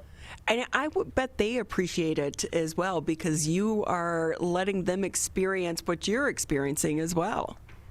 Yeah, definitely. But and for me, I want to inspire them to do something. They don't have to do what I'm doing, but it's a matter of, there are some positives that we can do right now that I'm not stuck in a classroom, so I can teach from the road. They're not stuck in a classroom. So let's say they always wanted to train for a marathon. Okay, great, do that now. So I just wanted to inspire them to kind of do their own adventure, no matter what it is. Definitely, we're protecting ourselves with social distancing. I'm following all the rules on my trip, and I want them to follow all the rules as well. But, what is something that they can do to have their own adventure right now? So when did you leave, and where have you been? Let's see. When did I leave? Well, I've only been on the road for about a week, so a lot of my episodes have been building the camper and all that kind of stuff. You're quite the handyman, by the way. I'm not. I am not. I can tell you. You knew how to turn on the power drill. That was good. Right. Well, I can tell you how much I'm not a handyman. When I went to check my camper after the snowstorm, my door's not sealed, so I had to get snow from out of the inside of the camper. So I got to fix that now. So I know that, so you're in Denver now, Yes. But you're just starting. But as you've been traveling there, what's it been like in the different states? Because every state has different protocols. Definitely. I mean, there is a difference for sure. And one of the differences that I noticed is just there's a difference in, I think Michigan is 25% open in restaurants now. And I'm in Denver now, and I think they just went from 25 to 50. And when I went through Nebraska, it was 100%. So it's those kind of, they're minor differences, really, just different government, that are deal with that kind of stuff. Most of the time I'm seeing people wearing masks. I'm seeing people be social distant. Everywhere I went, yesterday or 2 days ago, I went through Air and Space Museum that's going to be in my next episode, and there was only 5 or 6 people actually in there, but all over the place it says, stay 6 feet apart. So it's just about following the rules with anything that you're going to go to. When I go to Home Depot to get the sealant for my door, if I see somebody walking towards me without a mask on, I go the other direction. So it's just about being smart with anything you do.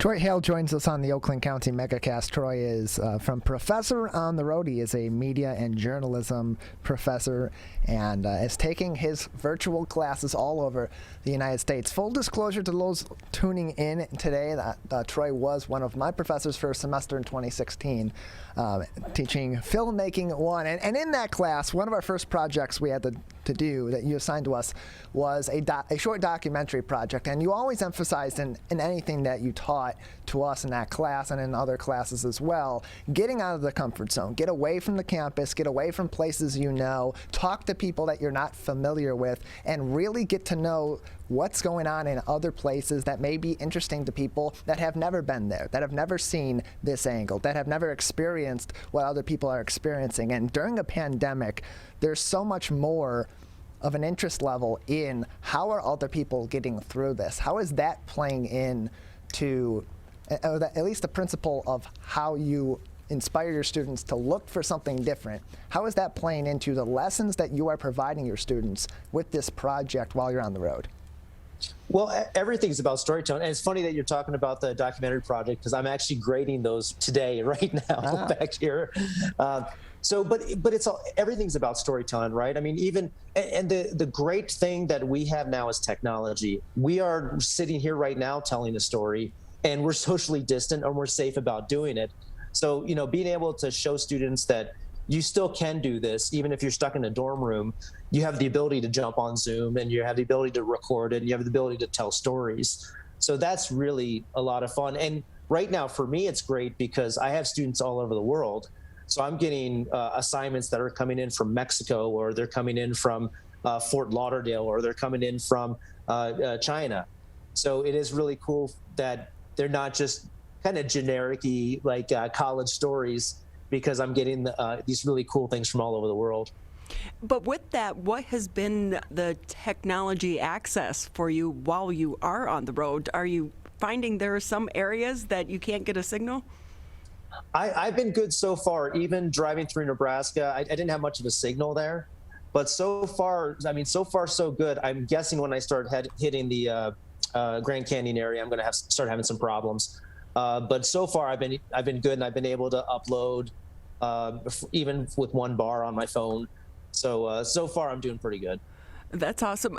Where do you go next? You're going to the Grand Canyon. What's on your list? How long do you anticipate being gone? Right. So being gone, I'm kind of playing it by ear because I don't really have to be back. Oh, sorry. As we were just talking about technology. Things happen. I think we're trying to get Troy back here. Yeah, we'll keep an eye on that with Larry and on the Zoom call over there. Looks like we may have lost our connection with Troy, so we'll continue on with him when he does get back in. But it is interesting to see Ronnie with Troy on the road there, and if you've listened to if you've watched any of his videos, it is really interesting, especially early on, as you were saying, you saw a lot of the videos of him building the camper, and he's talking in there about taking lessons that you can learn in the classroom, that you learn out in the field, of speaking to other people, of talking to them about their stories, and incorporating that into doing something creative with storytelling during this pandemic. I mean, we've had to shift gears here at Civic Center TV and at Lakes FM in order to tell stories during this pandemic properly and to do so safely. And I think that's happening on a greater level, especially with students and also with journalists as well, and those that are telling stories out in the field. It looks like we do have Troy back with us now, Ronnie. Glad to have you back with us. Sorry about that. I had a phone call. What the heck? Sorry. That's okay. We've done so many Zoom interviews over the last 11 months. We're quite used to that. But how long do you anticipate being gone? And other than the Grand Canyon, where do you hope to go? Yeah, I don't really have a timeline to be back. Really, I can do my job out here, or I can do it, sitting in my office. So I don't really know. As long as I last. If the weather gets better, a lot longer. How cool is that to have that opportunity in your life? That is awesome. Right. Well, and this is the only time that I would be able to do that, and that's why I'm trying to take advantage of it. But I sent out a message to all my students and online before the trip, and I said, where should I go? And I got a lot of feedback on where to go. And I threw that all together into a Google Maps. So right now I'm in Denver. I'm going to open up the map and say, what is the closest thing to this? And I'm going to try to head there next. So I got a lot of really great suggestions on places to go. You are living so many people's dream right now. You know that. Yeah, it's funny because I got the kind of inspiration by getting addicted to this show on YouTube called Gone with the Winds, where a couple buys a catamaran and they sail around the world, and that's what I wanted to do, but catamarans are expensive. so I decided that this was a good first test, and with a catamaran, if you have a problem, you can't pull over. So at least this is a good experiment for me to do. Troy Hale with us here on the Megacast. He is a journalism professor, and he is taking off this semester, and he has hit the road. But Troy, you're a storyteller. You document people, and you document their stories. How hard is it to communicate people 6 feet apart with a mask on, especially to strangers? There's ways to do it. I mean, we've been watching the news do it all the time. And I've been following it. I'm a former TV news guy. So I have a lot of friends that are still working in the field and telling stories in the field. And it's just about, how do we can stay 6 feet away. We have cameras with zoom lenses. So that's not that big of a deal. We have to get a microphone close to them. A lot of my colleagues are using boom microphones. We used to use the lavalier microphones, but you have to get close to somebody to put that on.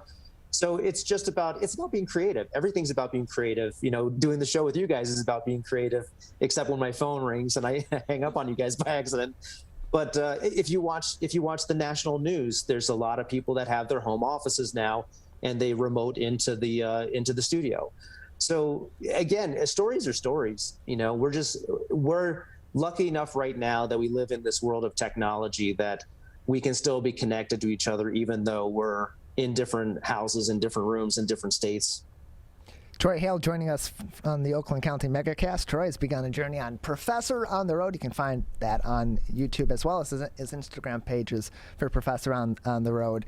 And Troy, as you're teaching your students about telling stories during the pandemic, both your journalism students and those filmmaking students as well, a lot of people right now, as equipment for video and for audio and for storytelling just in general has become more accessible generally across the world, it's still not the same as having all that equipment that's available to you at universities and in film programs and in journalism programs at schools. What are you telling to your students about how they can continue to produce technically excellent stories, visually excellent stories, and quality projects while they are at home with just whatever devices are at their disposal?